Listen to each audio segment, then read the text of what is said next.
قدر علماء کرام برادران ملت اسلامیہ، السلام علیکم ورحمۃ اللہ وبرکاتہ۔ وعلیکم السلام ورحمۃ اللہ۔ ایکو کم کر کے آواز تیز کر دو، ایکو کم کرو، آواز تیز کرو اور آواز صاف کرو۔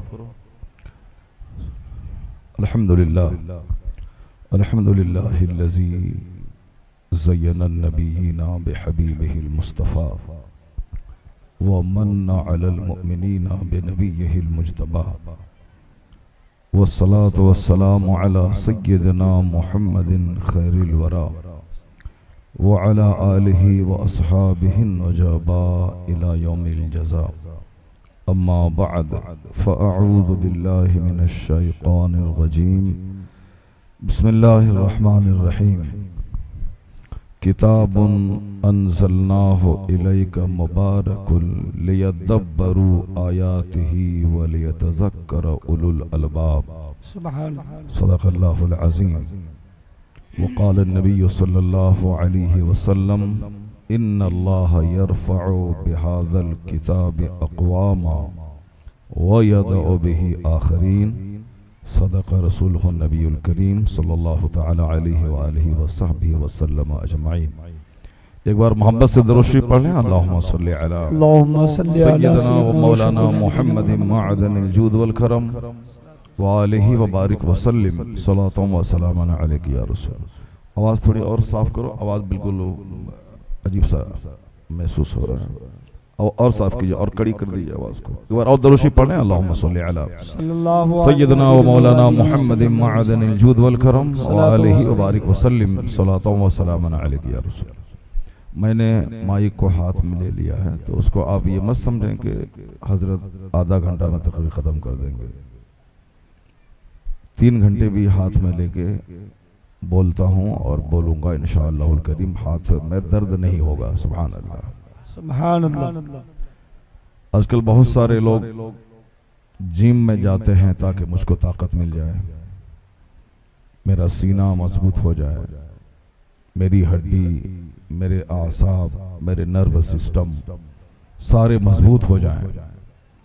فلم اسٹار اس میں سب سے آگے رہتے ہیں، اسے فلم بنانے سے پہلے بہت پریکٹس کرنی پڑتی ہے، صبح شام جم جاتے ہیں تاکہ ان کا توند نہیں نکلے اور وہ 50 سال میں بھی 25 سال کے فٹ دکھائیں۔ صحت مند رہنے کے لوگ جم جاتے ہیں، مگر میں کہتا ہوں کہ آج کل بڑی کثرت سے جم ہی میں موت ہو رہی ہے۔ ایک بہت بڑا فلم اسٹار تھا جو جم میں ایکسرسائز کرتے ہوئے اٹیک آیا وہی مر گیا۔ ابھی کچھ دن پہلے ایک نوجوان اسی جم میں وہاں صحت پانے کے لیے جاتے ہیں اور وہی انہوں نے وہ لوہا اٹھاتے ہوئے نیچے کرتے ہوئے اسے گھماتے ہوئے سینے میں درد ہوا اور وہیں گر گئے، مر گیا۔ اب آپ یہ بتائیں کہ جہاں صحت ڈھونڈنے لوگ جاتے ہیں، موت اسے وہاں بھی نہیں چھوڑتی ہے، موت اسے ڈھونڈنے وہاں تک چلی جاتی ہے۔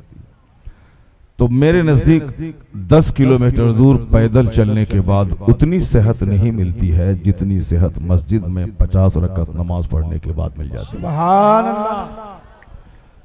جم میں اگر موت آ گئی تو وہاں ہر طرف گانے ہیں، وہاں ہر طرف عورتوں اور مردوں کا اختلاط ہے، وہاں اگر موت آ گئی تو ایک اچھی جگہ موت نہیں آئی، اور اگر مسجد میں حالت سجدہ میں موت آ گئی تو فرشتے بھی آپ کی موت پہ رش کرتے ہوئے نظر آئیں۔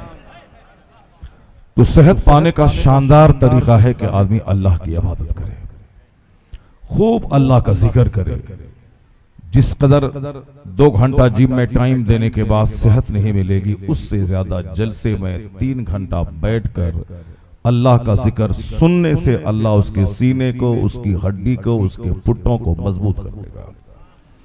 صحت پانے کا سب سے بہترین طریقہ ہے کہ اللہ کا ذکر کرتے رہیں۔ آپ نے دیکھا ہوگا بہت سارے لوگ 50 سال کے بعد اس کی آواز پست ہو جاتی ہے، وہ بول نہیں پاتے، لوگ کہتے ہیں کہ عمر کا اثر ہے۔ تو دنیا کی بات جو لوگ کرتے ہیں آواز اس کی دھیمی اور پست ہو جاتی ہے، جیسے اسکول اور کالج کے لیکچرر اور پروفیسر، وہ بہت چیخ چلا کے ایک 40 منٹ کی گھنٹی نہیں پڑھا سکتے ہیں، وہ بالکل نارملی آہستہ آہستہ پڑھاتے ہیں اس کے بعد بھی اسٹاف روم میں جانے کے بعد وہ 2-4 گلاس پانی پیتے ہیں اور 1 گھنٹی ریسٹ لینے کے بعد پھر دوسری گھنٹی وہ کالج میں پڑھانے جاتے ہیں. مگر الحمدللہ ہمارا خطیب 95 سال کا ایک خطیب ابھی ہندوستان میں ہے. اس خطیب کا نام حضور محدث کبیر ہے. سبحان اللہ.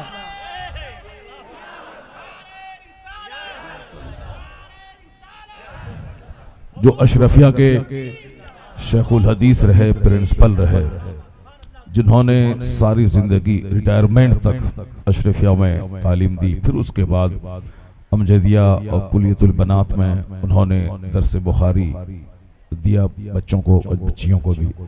اور ابھی بھی اگر وہ کھڑے ہو کے اسپیچ دیتے ہیں تو ہم جیسے جوانوں کا سینہ ہل جاتا ہے. لوگ ان سے پوچھتے ہیں کہ حضور اتنا ہارڈ ہڈی کیسے آپ کی ہے؟ کون سا معجون استعمال کرتے ہیں؟ کون سا ٹکیا آپ استعمال کرتے ہیں؟ تو حضور محدث کبیر کہتے ہیں میں کوئی معجون استعمال نہیں کرتا ہوں، میں خوب وہ امر بالمعروف کرتا ہوں، لوگوں کو واعظ لوگوں کے سامنے کرتا ہوں اور سمجھاتا ہوں، درسگاہ میں پڑھاتا ہوں. یہ پڑھانے اور سمجھانے سے جو میرا عشق ہے اسی کا فیضان ہے کہ عمر بڑھتی جاتی ہے، آواز کی بلندی بڑھتی چلی جاتی ہے. کوئی ٹکیا کوئی معجون استعمال نہیں کرتے ہیں وہ. مگر قرآن پڑھنے والا کبھی پست نہیں ہوتا اور قرآن پڑھتا رہتا ہے، اس کی بینائی بھی تیز ہوتی رہتی ہے اور اس کے بدن کی طاقتیں بھی مضبوط ہوتی چلی جاتی ہیں. یہ اس بات کی دلیل ہے کہ آپ جو یہاں بیٹھ کر رہے ہیں جنت بھی ملے گی اور دنیاوی فائدہ یہ ملے گا کہ آپ کو 2-4 گھنٹے مجلس میں بیٹھنے کے بعد صحت بھی ملے گی. اور صحت بہت بڑی نعمت ہے. بات چھڑ گئی صحت سے ہی تو 1-2 بات اور کر کے پھر میں تمہید پہ آتا ہوں، اس کے بعد پھر میں تقریر پہ آتا ہوں اور اخیر میں نتیجے پہ اپنی گفتگو میں ختم کر دوں گا. مگر چونکہ بات چھڑ گئی ہیلتھ کی، یہ میرا ٹاپک آج ہے نہیں. میرا ٹاپک ہے آج قرآن شریف کی 2-4-5-6 آیتوں کی میں تلاوت کروں گا اور ان آیتوں سے جو ہمارے لیے نور ملتا ہے، جو ہمارے لیے روشنی ملتی ہے، جو ہماری زندگی میں ہر صبح و شام جو آیتیں ہماری کام آتی ہیں، جو ہمیں روشنی کا کام دیتی ہیں، ان آیتوں کی میں تلاوت کروں گا، اس کی تشریح، اس کی توضیح، اس کا ترجمہ پیش کروں گا. چونکہ میں دارالعلوم میں بیٹھا ہوں اور یہاں میں خطاب کر رہا ہوں. آج بہت سارے بچے جو عالم بن رہے ہیں، فاضل بن رہے ہیں اور بہت سارے بچے جنہوں نے حفظ قرآن کیا ہے. مدرسے میں دیکھنے کے بعد بڑی خوشی حاصل ہو رہی کہ پہلے کالج اور اسکول کے کیمپس میں جب میں جاتا تھا تو وہاں چاروں طرف سے ایک خوبصورت عمارتوں کا سلسلہ دیکھ کر دل باغ باغ ہوتا تھا کہ ایک بہت بڑا کالج ہے، بہت بڑی یونیورسٹی ہے. مگر مدرسوں میں اس سسٹم سے عمارتیں بہت کم رہتی ہیں کہ بیچ میں گراؤنڈ ہو، چاروں طرف سے بلڈنگیں ہوں. اسکول کالج میں تو ایسا ہے، مدرسوں میں ایسا کم ہوتا ہے. دارالعلوم اہل سنت قادریہ سراج العلوم کی اس خوبصورت عمارت کو دیکھنے کے بعد مجھے اسلامی کالج کا احساس ہو رہا ہے. سبحان اللہ، سبحان اللہ، ماشاءاللہ. اور پھر اس جنگل میں منگل ہو رہا ہے. کس قدر اندر اور دیہات میں ہے یہ مدرسہ. مگر مہراج گنج ضلع کا ایک یونیک مدرسہ جہاں فضیلت تک کی تعلیم ہوتی ہے. سبحان اللہ. اللہ تبارک و تعالی اس چمن کو ہرا بھرا رکھے. اور کیوں نہیں ابھی موجودہ سراج العلوم کی جو کمان ہے وہ خطیب ہندوستان حضرت مولانا مفتی شیر محمد صاحب کے ہاتھ میں، اور یہ بہت زبردست خطیب اور زبردست مدرس بھی ہیں ماشاءاللہ. کئی جلسوں میں ان کے ساتھ رہنے کا اتفاق ہوا اور بہت زبردست معلوماتی اور دلائل اور براہین سے مزین خطاب کرتے ہیں. اتنے بڑے خطیب اور مدرس اس مدرسے کے سربراہ ہیں اور اس کی دیکھ ریکھ نظم و نسق ان کے ذمہ ہے. اللہ تبارک و تعالی اس مدرسے کو خوب عروج اور ترقی عطا فرمائے. تو درسگاہ میں بیٹھے ہیں، ہم لوگ تو سنتے ہیں کہ قرآن علوم و فنون کا سرچشمہ ہے، یعنی سارے علوم اس میں موجود ہیں. اب کیسے موجود ہیں اسی کی جھلکیاں میں آپ کے سامنے پیش کروں گا. چونکہ ابھی 2-4 سال سے کچھ لوگوں نے حالات اتنے خراب کر دیے کہ قرآن شریف کی آیتوں سے لڑائی اور جھگڑے کی مہک آتی ہے. قرآن شریف جہاد کے نام پہ لڑانے اور فساد کرانے والی کتاب ہے، اس طرح کی باتیں سننے کو ملتی ہیں۔ مگر قرآن کریم کیا چیز ہے اور اس نے دنیا میں کیا انقلاب برپا کیا ہے، اس کے تعلق سے چند قیمتی باتیں آپ تک میں پہنچانے کی کوشش کروں گا، تاکہ آپ جب یہاں سے اٹھیں تو آپ دوسرا کیا بولتا ہے اس سے ہم کو کوئی بحث نہیں، آپ کا ایمان اتنا اسٹرانگ ہو جائے کہ آپ فزکس، کیمسٹری، بائیولوجی پڑھنے کے بعد یہ کہہ سکیں یہ سارے علوم آج کی پیداوار ہیں، اور غور سے دیکھا جائے تو تمام علوم و فنون کو جنم دینے والی کوئی کتاب اگر ہے تو وہ قرآن کریم ہے۔ وہ سارے علوم کا سلسلہ جو بھی صحیح علم ہے، سب کا سلسلہ، سب کا رشتہ قرآن کریم سے وابستہ ہے۔ Quran fountain of knowledge and wisdom ہے، ocean of knowledge and wisdom ہے قرآن کریم۔ ہم لوگوں نے تو صرف سنا ہے کہ نالج کا سمندر ہے، لیکن مولا علی کیا فرماتے ہیں کہ اگر میں چاہوں تو سورہ فاتحہ کی تفسیر میں اتنی کتابیں لکھ دوں کہ 70 اونٹوں کی پیٹھ کتابوں سے بوجھل ہو جائے۔ اللہ، میں اگر بولوں کہ میں ایسے کر دوں گا ویسے کر دوں گا، آپ کے دل میں تھوڑی نفرت پیدا ہو جائے گی، کیونکہ آپ ہمارے عہد میں ہیں، میں آپ کے عہد میں ہوں، آپ میرے سامنے ہیں، میں آپ کے سامنے ہوں۔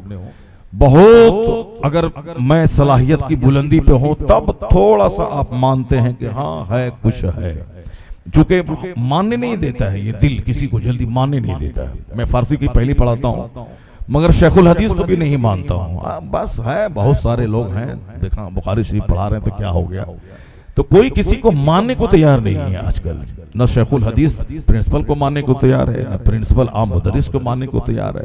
کوئی علم کلام، علم فلسفہ، علم بدی، علم معانی کوئی پڑھا رہا ہوتا، ٹھیک ہے پڑھاتے ہیں، اپنی جگہ ہے، کوئی کسی کو ماننے کو تیار نہیں۔ ہاں وہی 50 سال کے بعد جب وہ انتقال کر جائیں گے پرنسپل صاحب، اس کے بعد جب نسلیں آئیں گی تب کہیں گے ارے صاحب وہ پروفیسر معقولات تھے، وہ صاحب وہ پروفیسر منقولات تھے، وہ علم و ادب کے شاہکار تھے۔ اس کو سارے لوگ مان لیں گے، سب جو ان کے سامنے ان سے چڑھتے تھے، ان کو اسلام تک نہیں کرتے تھے، ان کے انتقال کے بعد سب ان کو مان لیتے، ہاں صاحب ارے بہت بڑی چیز تھی وہ۔ سامنے ماننے میں بہت مشکل پیش آتی ہے، اس دل کو سمجھانا پڑتا ہے اور دوسروں سے منوانے کے لیے بہت محنت کرنی پڑتی ہے۔ تو ہم اس عہد کی بات نہیں کر رہے، اگر میں یہ بولوں کہ میں قرآن پاک کی سورہ فاتحہ کی تشریح میں اتنی تقریریں کر دوں کہ 70 گھنٹے بھی کم پڑ جائیں تو بولیں گے یہ بکواس ہے، یہ بڑبولے پن سے کام لے رہا ہے۔ مگر میں وہ جملہ استعمال کر رہا ہوں کہ آپ بھی، آپ کی نسلیں بھی مانیں گی، بصد شوق، بخلوص، بخوشی، سب مانیں گے اور سب مچل جائیں گے۔ باب فضل و ولایت پہ لاکھوں سلام۔ جو فضل اور ولایت کا جو دروازہ ہے وہ کون ہے؟ وہ مولا علی۔ انا مدینۃ العلم وعلی بابها، I am a city of knowledge and Ali is the door of it۔ مولا علی کہتے ہیں، حضور کہتے ہیں کہ میں علم کا شہر ہوں اور علی اس شہر کا دروازہ ہے۔ اللہ صمد۔ مولا علی کا سینہ اتنا کشادہ تھا کہ کوئی بھی پرابلم سامنے آ جائے، پرابلم ادھر آیا ادھر اس کا حل سمجھ آ گیا، ادھر مسئلہ ادھر اس کا جواب، ادھر پرابلم ادھر سولوشن۔ اس کی ایک جھلک آپ دیکھ لیں کہ کس قدر وہ خود وہ فرماتے ہیں مولا علی کہ جب مجھ کو جوانی میں یمن کا قاضی چیف جسٹس بنا کے حضور مجھ کو بھیج رہے تھے، یمن کا قاضی، مولا علی چیف جسٹس بھی رہے ہیں، ان کو جب بنا کے بھیجا جا رہا تھا تو انہوں نے کہا سرکار آپ مجھے بھیج رہے ہیں، میں جا رہا ہوں، لیکن میں تو جوان آدمی ہوں، وہاں بڑے بڑے لوگ آئیں گے، بڑے بڑے کیسز آئیں گے، کیسے میں اس کا حل دوں گا؟ تو حضور نے سمجھ لیا کہ علی کو وہاں کے ماحول، وہاں کے کلچر، وہاں کی تہذیب، وہاں کے بڑے بڑے لوگوں کے کٹھن سوالات، پیچیدہ مسائل سے ان کو پرابلم اور پریشانی ہو رہی ہے۔ لڑکا اے موبائل بیٹھ جاؤ، بیٹھ جاؤ، تم کو شرم نہیں آتی ہے؟ سر پہ تمہارا کپڑا تک نہیں ہے۔ پچھلے 2-4 سال سے اتنی بڑی بدتمیزی ہمارے جلسوں میں ہو رہی ہے، پورے ہندوستان میں یہ دیکھ رہا ہوں، خاص کر کے سنیوں کے جلسے میں بیٹھتے وہ سمجھتے ہیں کہ میں ناچ دیکھنے آیا ہوں، ناٹونگی دیکھنے آیا ہوں۔ آخر وہ جلسے میں آیا کیوں تھا؟ جلسے کا مطلب ہی ہوتا ہے، پوسٹر جب چھپا اس کا مطلب ہوتا ہے کہ وہاں قرآن کی بات ہوگی، وہاں حدیث کی بات ہوگی، وہاں حضور کی بات ہوگی، وہاں کسی دنیا دار کی بات نہیں ہوگی۔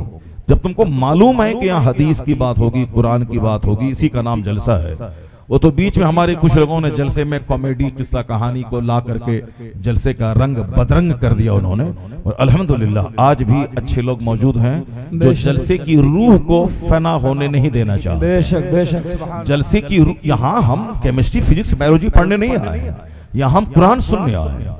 یہ اور بات ہے کہ جب فزکس کیمسٹری بایولوجی کی بات ہوگی پھر قرآن کی بات ہوگی، کہ جو کچھ ہمارے بچے اس یونیورسٹی میں پڑھتے ہیں وہ جان لیں کہ جو قرآن نماز روزے حج و زکوٰۃ کی وکالت کر رہا ہے، اور جس سائنس کو تم بہت بڑی چیز سمجھ رہے ہو، یہ چیز قرآن کریم تو اشارے میں 1400 سال پہلے بتا دیا۔ بے شک تو پھر اس وقت یقین اتنا پختہ ہوتا ہے کہ فزکس کیمسٹری بایولوجی 1 گھنٹہ پڑھا جائے، قرآن کو تو 10 گھنٹے اس کو پڑھا جائے، بے شک کیونکہ تمام علوم و فنون اس کتاب میں موجود ہے۔ یونیورسٹی میں علم کا ایک جز پڑھایا جاتا ہے اور مدرسوں میں تو قرآن پڑھایا جاتا ہے، اور جس قرآن کے بارے میں حضور کہتے ہیں خیرکم من تعلم القرآن وعلمہ، تم میں سب سے بہتر وہ ہے جو قرآن پڑھتا ہے اور دوسروں کو پڑھاتا ہے۔ The best among you is one who learns Quran and teaches it to others۔ تم میں سب سے بیسٹ، سب سے بہتر وہ ہے جو قرآن پڑھے اور دوسروں کو پڑھائے۔ یہ حضور کہتے ہیں، نہ کوئی مولانا، نہ کوئی مولوی، نہ کوئی پیر، نہ کوئی فقیر جس نبی کا کلمہ پڑھ کے میں مسلمان ہوں، اور جن کو جھٹلا کے بندہ کافر ہو جاتا ہے، اس پیغمبر اعظم سے مہان کوئی دنیا میں نہیں آیا۔ بعد از خدا بزرگ توئی، قصہ مختصر، اللہ کے بعد کوئی بڑا نہیں ہے، سب سے بڑے مصطفیٰ کی ذات گرامی ہے۔ اللہ کے بعد اگر کوئی بڑا ہے تو مصطفیٰ ہے، تو مصطفیٰ کی بات حدیث ہے، اللہ کی بات وہ قرآن ہے۔ تو قرآن اور حدیث سے بہتر کون سا کلام ہے؟ اللہ کا کلام سب سے مضبوط کلام، حضور کا کلام سب سے مضبوط کلام۔ تو اللہ رسول سے ہٹ کے کہاں جانا چاہتے ہو؟ کیا سیکھنا چاہتے ہو؟ کس کی زندگی کو پڑھنا چاہتے ہو؟ اس لیے جب بھی جلسے میں آؤ یا سوچ کر آؤ کہ آج حضور کی سیرت سیکھنا ہے، جب بھی جلسے میں آؤ یا سوچ کر آؤ کہ اخیر تک مجھے آج قرآن کریم کی حکمتوں کے جلووں کو دیکھنا ہے، اور آج ہمیں اس جلسے میں بیٹھ کر ایک ایسی روشنی لے کے جانی ہے کہ وہ روشنی زندگی بھر میرے ساتھ رہے، اور جہاں بھی شک شبہ مشکوک ماحول، جہاں بھی کنفیوزڈ انوائرنمنٹ ہو، وہاں یہ تقریر میرے لیے روشنی کا کام دے سکے۔ یا سوچ کر محفل میں آئیے اور بھاگیے مت۔ 24 گھنٹے تو تم نے موبائل چلایا ہے، اب جلسے میں کم سے کم 2 گھنٹہ موبائل کو پھینک کر کے دین تو سیکھو۔ 24 گھنٹے موبائل تم نے چلایا ہے، چہرہ تمہارا اترا ہوا ہے، تمہارے بال الجھے ہوئے ہیں۔ کون سا یہ موبائل ہے جس کو چلا چلا کر کے سینہ کھوکھلا ہو گیا، عزت آبرو کھوکھلی ہو گئی، دماغ کھوکھلا ہو گیا، چہرہ اتر گیا؟ کیوں ایسا کام کرتا ہے؟ 4 گھنٹے 24 گھنٹے میں ایسا گزار جس میں موبائل کو ہاتھ تک مت لگا، اسے سوئچ آف کر کے رکھ دے۔ جب مسجد میں جاؤ تو سوئچ آف کر کے مسجد جاؤ۔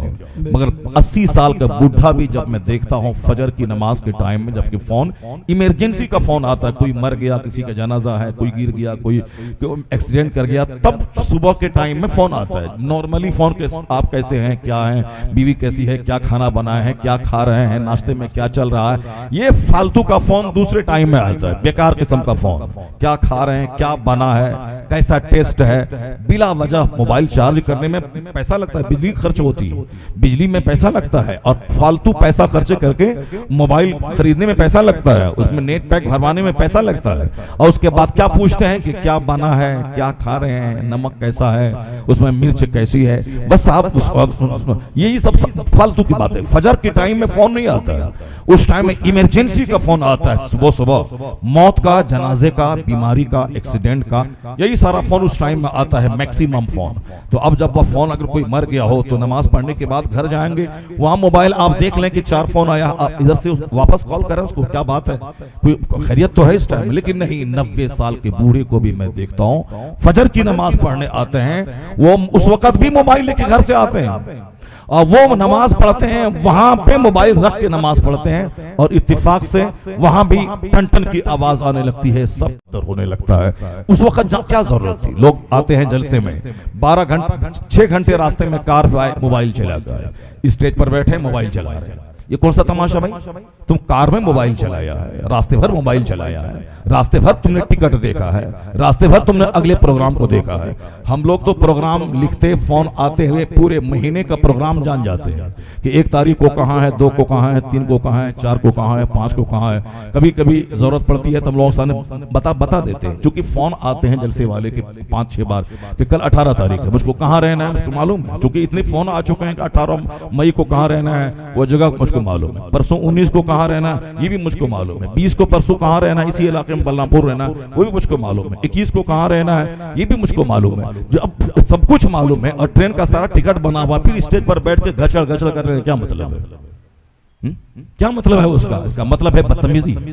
کوئی ضرورت پیش آ جائے تو ٹھیک ہے، اور ابھی یہ اٹھ رہا ہے موبائل لے کے جا رہا ہے، جلسے میں بیٹھے ہو ان کو فون پہ بول دو ابھی تقریر سن رہا ہوں بعد میں فون کرنا 2 گھنٹے کے بعد، بس بات ختم ہو گئی۔ نہیں، یہ فون کا بہانہ بنا کے اٹھ کے بھاگ رہا ہے۔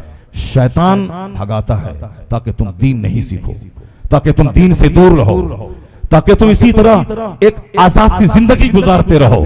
جب شیطان 24 گھنٹے تیرے پیچھے لگا ہوا ہے تو انسان وہ ہے جو شیطان کی بات نہیں مانے، یہ اسے بتا دے کہ تو مجھ کو دین سے دور کرنے کی ٹھان لیا ہے، اب ہم نے بھی اپنے آپ کو مصطفیٰ سے قریب کرنے کی ٹھان لیا۔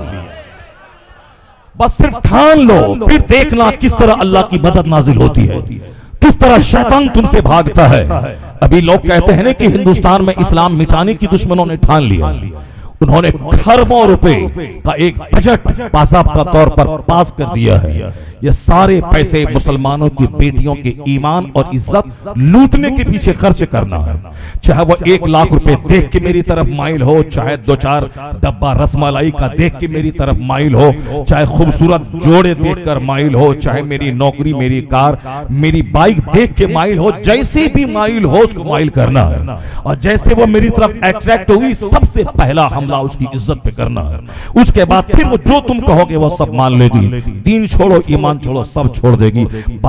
وہ باضابطہ طور پر ایک ٹریننگ ہے اس کی، اسی ٹریننگ کے تحت اس کے لچے لفنگے، اس کے کارندے سماج اور گلی اور کوچے میں پھیلے ہوئے ہیں، ان کا ایک ہی نشانہ ہے کہ کہاں مجھے وہ وکٹم ملے، شکار ملے کہ میں اس کو شکار کر لوں۔ اس لیے اس کو بات کرنے کی ٹریننگ، کپڑا پہننے کی ٹریننگ، اپنے چہرے کو پرکشش بنانے کی ٹریننگ، چونکہ عورتوں کو جس چیز سے مائل کیا جا سکتا ہے، عورتوں کو اچھی خوبصورت آواز سے، عورتوں کو ان کو آپ کہہ کے عزت دے کر کے، شوہر سے اس لیے وہ چڑھتی ہے کہ شوہر کہتا کہاں گئی تھی تم، کیوں بیٹھی ہے، کیوں ایسا بنا رہی ہے، مگر وہ دوسروں سے اس لیے زیادہ بات کرتی ہے کیونکہ دوسرے لوگ ایسا نہیں ڈانٹتے ہیں، وہ کہتے کہیے آپ کیسی ہیں، ماشاءاللہ آپ کا چہرہ بڑا خوبصورت لگ رہا ہے، آپ کے کپڑے بڑے اچھے ہیں۔ یہ اگر شوہر ان کی تعریف کریں وہ تو اپنے شوہر کے پاؤں کے نیچے دل بچھا دے گی وہ، مگر چونکہ شوہر کو تعریف کرنا آتا نہیں، یہ شوہر ہمیشہ ڈانٹ ڈپٹ کے ان کو سیدھا کرنا چاہتا ہے، اسی لیے وہ ٹوٹی رہتی ہے، اسی لیے وہ دور دور رہتی ہے۔ عورتیں ناقص العقل ہیں، عورتیں کمزوری کا پتلا ہیں، عورتیں امامت نہیں کر سکتی، عورتوں پہ جمعہ کی نماز فرض نہیں ہے، عورتوں پہ عیدین کی نماز واجب نہیں ہے، وہ گھر میں رہیں عیدین کی نماز چھوڑنے کا کوئی گناہ نہیں، وہ گھر میں رہیں جمعہ کی نماز چھوڑنے کا کوئی گناہ نہیں۔ یہ مرد جس پر جمعہ فرض ہے وہ 3 جمعہ لگاتار چھوڑ دے تب ان کے دل پہ مہر لگ جاتی ہے، تب وہ کہتے ہیں کہ سرکار کا فرمان ہے کہ میرے گروہ میں سے وہ نہیں ہے۔ جس پر جمعہ فرض ہے اس پر، مسافر پہ جمعہ فرض نہیں ہے، اور پھر اور بہت ساری شرطیں ہیں۔ تو میں کہنا چاہتا ہوں کہ یہ عورتیں ناقص العقل ہیں، اس پر جماعت ضروری نہیں، واجب نہیں، ہم پر جماعت واجب ہے، جماعت سے نماز پڑھنا، جو جماعت سے نماز پڑھ سکتا ہو، جماعت چھوڑنے کی کوئی عذر اس کے پاس نہ ہو، اگر بلا وجہ جماعت چھوڑ دے وہ فاسق مردود الشہادہ، اس کی کوئی گواہی قبول نہیں کی جائے گی۔ جو جان بوجھ کر جماعت چھوڑ دے، جو جان بوجھ کر جماعت چھوڑے وہ فاسق مردود الشہادہ ہے۔ بہار شریعت میں حضور صدر الشریعہ نے لکھا ہے کہ ایک وقت کی اگر لگاتار چھوڑنا تو فسق اعلانیہ ہے، کبھی کبھار چھوڑنا یہ بھی محرومی کی بات ہے، اور جماعت سے نماز پڑھنا واجب ہے، اس کا نہ پڑھے تو گنہگار ہوگا، لیکن عورتوں پہ کوئی جماعت واجب نہیں، وہ تنہا پڑھیں، جماعت پڑھنے سے بہتر ہے، جماعت سے پڑھنے سے بہتر ہے اس کے لیے، وہ آنگن میں پڑھنے سے بہتر ہے کہ دالان میں پڑھیں، دالان میں نماز پڑھنے سے بہتر ہے کہ وہ اپنے گھر میں پڑھیں، اور گھر کے بیچ میں پڑھنے سے بہتر ہے کہ گھر کے کونے میں پڑھیں۔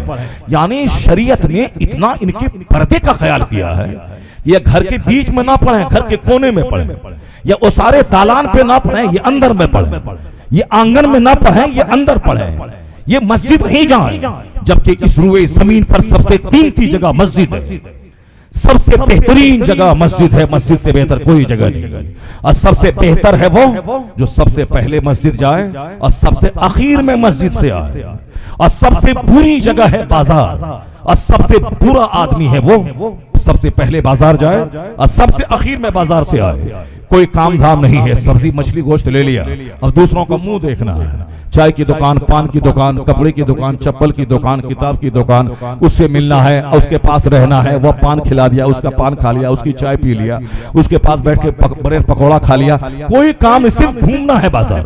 اور ایک طرف ایک کونے میں کوئی دوست مل گیا، اچھی دکان صاف ستھری ہے تو وہاں کرسی پہ بیٹھ گیا اور ہر آنے جانے والے کو دیکھنا ہے اور بلا وجہ بک بک بک بک کرتے رہنا ہے۔ سب سے بری جگہ ہے بازار۔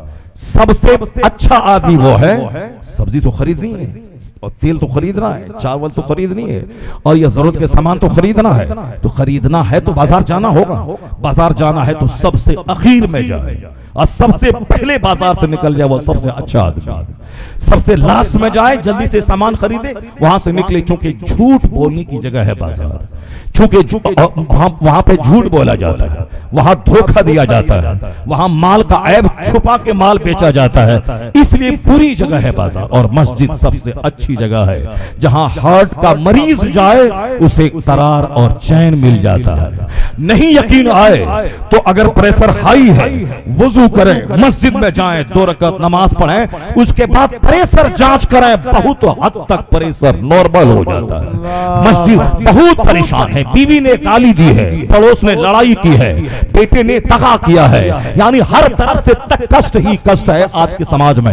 بیوی سے خوشی نہیں ملتی ہے، اولاد سے خوشی نہیں ملتی ہے، سمدھی سے خوشی نہیں ملتی ہے، داماد سے خوشی نہیں ملتی ہے۔ کسی کا داماد اچھا ہے تو سمدھی اچھا نہیں ہے، کسی کا سمدھی اچھا ہے تو داماد بدتمیز اور بےہودہ اور بدتمیز اور لالچی اور حریص ہوتا ہے، کسی کا داماد اچھا ہے تو سمدھی حریص اور لالچی ہوتا ہے، کسی کا سمدھی اور داماد اچھا ہے اس کی سمدھن بدماش اور بدتمیز اور چڑیل بیٹی کو تکلیف دینے والی ہوتی ہے۔ جہاں سے بھی فون آتا ہے 1% فون خوشی کا آتا ہے، 99% فون صرف غم کا اور تکلیف کا اور پریشانی کا فون آتا ہے۔ اس نے ایسا کہہ دیا، اس نے ویسا کہہ دیا، یہ ایسا بول دیا، بیوی سے تکلیف، بہن سے تکلیف، بھائی سے تکلیف، شاگردوں سے تکلیف۔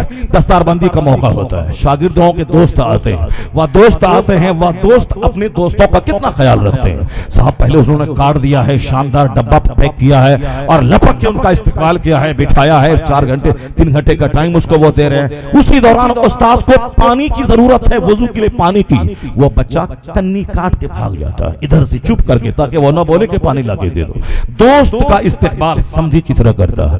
استاذ بیچارے پریشان ہیں، وضو کے لیے کوئی پانی لا کے نہیں دے رہا، مہمان کے پاس کوئی نہیں ہے، یعنی دوستوں کا شاگرد سے تکلیف پہنچتی ہے۔ میں اس کو سال بھر پڑھاتا ہوں، میں نے اس کو عادی بنایا ہے، میں نے اس کو محنت سے پڑھایا ہے اور آج یہ دوستوں کے پیچھے پاگل ہے، میری بات نہیں مان رہا، مجھ کو دیکھا سلام تک نہیں کیا، وہ بالکل کنارے سے نکل گیا، سلام تک نہیں کیا۔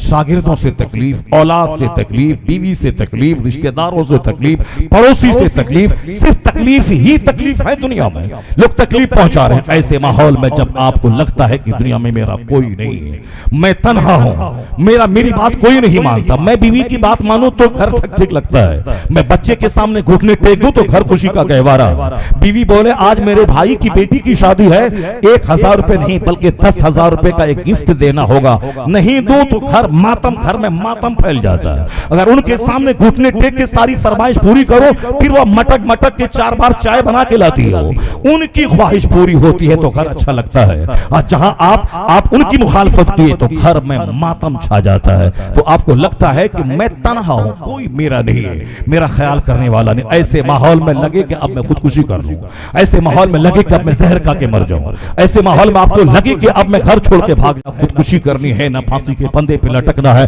کچھ نہیں کرنا ہے آپ کو۔ وہ مولوی جو پھانسی کے پندے پہ لٹک گیا مغل سرائے میں، وہ کام چور تھا، وہ قاہر تھا، وہ ڈرپوک تھا۔ ایک عورت کی وجہ سے وہ پھانسی کے پندے پہ لٹکے گا؟ ایک عورت کیوں 4 شادی کر، تم 4 شادی کر۔ غوث اعظم نے 4 شادی کی، خواجہ غریب نواز کے مزار کے سامنے ان کی 2 بیویوں کے مزار ہیں، غریب نواز ہندوستان میں 90 لاکھ کافروں کو ایمان کی دولت دیا ہے. ان سے بڑا دین کا دائی، ان سے بڑا مبلغ اعظم کوئی نہیں ہو سکتا. ہندوستان کا سب سے بڑا مبلغ اعظم غریب نواز کی ذات گرامی ہے. 90 لاکھ کافروں کو کلمہ پڑھایا ہے. انہوں نے 2 شادی کی جن کی عبادت کا یہ عالم ہے کہ رات بھر وہ نماز پڑھتے تھے. 2-3 دن کے اندر میں ختم قرآن کرتے تھے. 24 گھنٹے کے اندر میں صرف ایک بار افطار کے ٹائم میں سوکھی روٹی پانی میں بھگا کے کھا لیتے تھے. اتنے بڑے مبلغ اور اس طرح سوکھی روٹی کھانے والے زاہد، انہوں نے 2 شادی کی ہے. کیا ضرورت تھی اس کی؟ سرکار غوث اعظم 40 سال تک عشاء کے وضو سے فجر کی نماز پڑھی انہوں نے. 40 سال تک. امام اعظم ابو حنیفہ رضی اللہ تعالیٰ جس کے ماننے والے کروڑوں حنفی دنیا میں ہیں، انہوں نے 45 سال تک کنٹینیو عشاء کی نماز پڑھنے کے بعد عبادت میں لگے رہے. اسی وضو سے آپ نے فجر کی نماز پڑھی ہے. کیسا گردہ تھا اس کا، کیسا مسانہ تھا اس کا، کیسا گردہ تھا. خوب کھائیے سرتی، خوب کھائیے صاحب گٹکا. جس کو دیکھو وہ میں گٹکا بھرے ہوا ہے. جو اٹیچی لینے کے لیے آ رہا ہے وہ بھی گٹکا کھا رہا ہے، اور جو وہاں بستر جا رہا ہے وہ بھی گٹکا کھا رہا ہے، اور جو پانی لا کے دے رہا ہے وہ بھی گٹکا کھا رہا ہے. منہ گٹکے سے بھرا ہوا ہے. منہ کھلا ہی نہیں. اگر اسی حالت میں تم مر گیا، یہ بتا دے کہ کلمہ پڑھنے کی فرصت ملے گی؟ کیسے کلمہ پڑھے گا؟ منہ تو تمہارا تھوک سے بھرا ہوا ہے. کیسے کلمہ پڑھے گا؟ موت تو ہر وقت آ رہی، موت تو جیم میں آ رہی ہے، موت تو ٹرین میں آ رہی ہے، موت تو صاحب ہر جگہ آ رہی ہے. اس وقت منہ گٹکا سے بھرا ہوا ہے، تھوک سے. اگر اس وقت موت آ گئی تھی بات کلمہ کیسے پڑھے گا؟ اور جو جس حالت میں مرتا ہے اسی حالت میں اٹھتا ہے. اور مومن تو وہ ہے جو مرتے وقت زبان پہ کلمہ جاری ہو جائے. جنہوں نے 100 بار کلمہ روزانہ صبح پڑھا، جنہوں نے شام پڑھا، اس کی موت جھوٹ بولنے کی حالت میں نہیں آئے گی. اگر وہ پردیس میں کیوں نہ ہو، موت کا وقت آ جائے تو جو کلمہ وہ پڑھا ہے فرشتہ اس وقت اس سے وہ کلمہ یاد دلا کے زبان پہ کلمہ جاری فرما دے گا. تو اس لیے ہمیشہ کلمہ پڑھا کر، منہ کو خالی رکھا کر. یہ کیا تماشا ہے کہ منہ کو تھوک سے بھرا رکھتا ہے؟ کیا مطلب ہے؟ گٹکا کھانا فرض واجب ضروری ہے، بیڑی پینا ضروری ہے، سگریٹ پینا ضروری ہے، پان کھانا ضروری ہے. پان ضرورتاً پان میں تھوڑا سا فائدہ ہے، چھوٹا سا، وہ کہ کیلشیم بنتا ہے، دانت مضبوط ہوتا ہے، وہ بھی تھوڑا سا فائدہ، بڑا فائدہ نہیں ہے. آج ہماری عمر 50 پلس میں ہو، عادتاً نہ میں پان کھاتا ہوں، نہ گٹکا، نہ بیڑی، نہ سگریٹ. الحمدللہ دانت بھی مضبوط ہے، اور آواز تو 3-4 گھنٹے خطاب کرتا ہوں، اور مہینے میں 30 دن اور 32 تقریریں میں کرتا ہوں. اس کے باوجود 50 پلس ہونے کے بعد 25 سال میں جو کیا تو کیا، ابھی 50 پلس ہونے کے بعد ابھی بھی رات میں کئی گھنٹے تقریر کیا ہوں. پرسوں مدھیہ پردیش میں 3.25 گھنٹے لگ بھگ میں نے خطاب کیا ہے. 25 میں جو کرتا تھا کرتا، ابھی 50 پلس ہونے کے باوجود الحمدللہ رات میں سونے کا موقع نہیں ملتا. دن میں گاڑی میں ٹرین میں 2 گھنٹہ 3 گھنٹہ سو گیا. آخر یہ کیا چیز ہے؟ یہ گٹکا کھانے کھاتا آواز کھلتی ہے، پان کھاتا ہو صاحب اس سے یہ مضبوطی ہوتی ہے، پخانا نہیں ہوتا جب تک میں بیڑی نہیں پیتا ہوں. یہ عادت کے ہو گئے غلام. اب جب عادت کے غلام ہو گئے اور یہ چیز آپ کی عادت ثانیہ بن گئی تو آپ بغیر اس کے کھائے پیشاب نہیں ہوگا، پخانا نہیں ہوگا. لیکن آپ نے عادت اس کا بنایا کیوں؟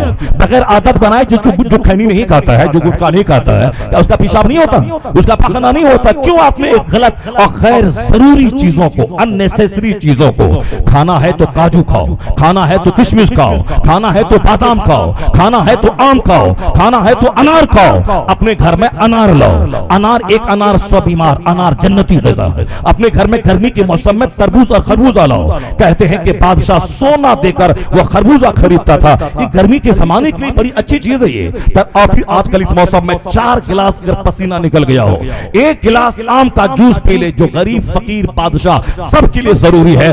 4 گلاس پسینہ نکلنے کی جگہ 1 گلاس آم کا جوس ہو جائے گا.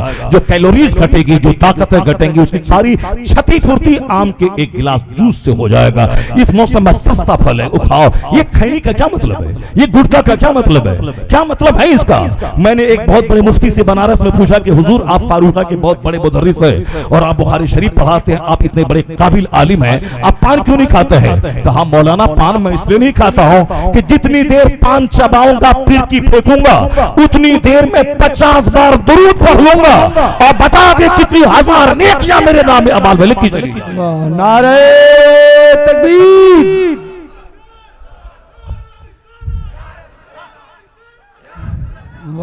کیسی سوچ ہے؟ لوگ کیا کیا کر رہے ہیں، کیا کرتے سمجھ میں نہیں آتا. ہمارے یہ سارے بچے آج گٹکا کے پیچھے پاگل ہیں، جبکہ گٹکا کا خطرناک اثر یہ ہوتا ہے کہ گٹکا کھانے والا نامرد ہو جاتا ہے. گٹکا کھانے والا وہ نامرد اور ہجڑا ہو جاتا ہے، کینسر کی بیماری اس کو ہو جاتی ہے، بے شمار لوگ کینسر میں مر گئے اسی مرض کی وجہ سے۔ ایک آدمی کی کڈنی فیل ہو گئی، صرف وہ 100 پوڑیا ڈیلی کھاتا تھا، جہاں لوز موشن ہوا کڈنی فیل ہو گئی اس کی۔ بے شمار لوگ، یہ غیر ضروری چیزیں ہیں، غیر ضروری unnecessary چیزیں ہیں، غیر ضروری چیزیں ہیں۔ اور تمہیں معلوم ہے امریکہ میں جب بچوں کی جوانی برباد ہونے لگی تب وہاں کے دانشور اب آ رہے ہیں کہ شراب مت پیجیے، اب کہہ رہے ہیں کہ غیر ضروری چیزوں کا استعمال مت کیجیے۔ وہ لوگ ڈرگس کے عادی ہیں، سگریٹ تو اب وہاں کوئی معمولی چیز رہ گئی، سارے لوگ پیتے ہیں، اب وہ ڈرگس پیتے ہیں، ہائی کلاس کی دوائیاں استعمال کرتے جو خطرناک نشے کا ذریعہ ہوتی ہیں وہاں، چونکہ اب وہاں پیسے کی فراوانی ہے، اب پیسے کی فراوانی ہے تو کیا کریں، کوئی مشغلہ تو ہے نہیں، مشغلہ اگر آدمی کے پاس ہو تب نہ وہ آدمی اس میں لگا رہے گا۔ فجر کی نماز کے بعد 1000 درود پڑھنا ہے، ایک مشغلہ ہے، اس میں 1 گھنٹہ کا ٹائم لگے گا۔ اس کے بعد ہمیں 3 پارے قرآن پاک کی تلاوت کرنی، ایک مشغلہ ہے، اس میں ٹائم لگے گا۔ لیکن جس کے پاس کوئی مشغلہ نہیں ہو وہ کیا کرے گا، سنیما دیکھے گا، وہ کیا کرے گا، گندی تصویریں دیکھے گا، وہ کیا کرے گا، وہ گٹکا سرتی کھائے گا، وہ کیا کرے گا۔ جس کے پاس کوئی مشغلہ نہیں، گھر سے باہر نکل کے چوراہے پہ دوستوں سے بات کرے گا، دوستوں سے ہنسی مذاق کرے گا، اسی میں تھوڑی سی گندی بات نکل گئی تو دوست چپل جوتے سے مارنا شروع کر دیتا ہے، منہ بہک گیا، دوستی دشمنی میں بدل گئی۔ صاحب کھینی سرتی کھا رہا ہے، شراب کی محفل ہے، وہیں تھوڑی سی زبان بہک گئی، اب وہاں تماچا شروع ہے اور وہ دوستی اور دشمنی میں بدل گئی۔ شرابیوں کو دیکھیں، شراب خانے میں قتل ہوتا ہے، شراب کی بھٹی میں دشمنی ہوتی، پہلے زبردستی شراب پلایا جاتا، اس کے بعد مار دھاڑ اور کاٹ ہوتا۔ غیر ضروری چیزوں میں جنگ ہوگی، قتل ہوگا، صحت ختم ہوگی، عزت آبرو لوٹے گی، غیر ضروری باتوں سے فتنہ پیدا ہوتا ہے، غیر ضروری کام سے فتنہ پیدا ہوتا ہے، غیر ضروری گھر سے باہر نکلنے سے فتنہ پیدا ہوتا ہے، unnecessary کام کرنے سے سوائے ہیلتھ کا، ویلتھ کا، ٹائم کا نقصان کا اور کچھ نہیں ہوتا۔